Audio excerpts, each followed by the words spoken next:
as you said, 30 years of this tournament, and you've been involved in all of them. How important is this one this time around 2024? Tell us about it, some of the highlights, what we can expect, kind of. This is a tournament that we all look forward to, me in particular. We always look forward to Swept Away, to work with the team there and to bring this tournament to Jamaica and the local players.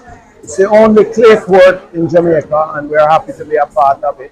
And we're just hoping that we'll be able to continue for another 30 years. What can we expect regarding action? The action in this tournament should be very competitive. We have all the local top players taking part.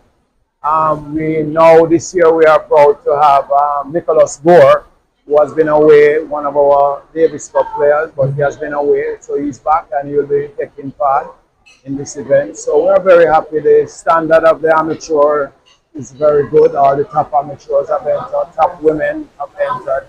And in the men's pro 35s, you will see action from all the past pros that we had back in the day. The courts are resurfaced every year at this time of the year, just in preparation for this major tournament. So they are in good condition. And what's your thoughts on being on board again?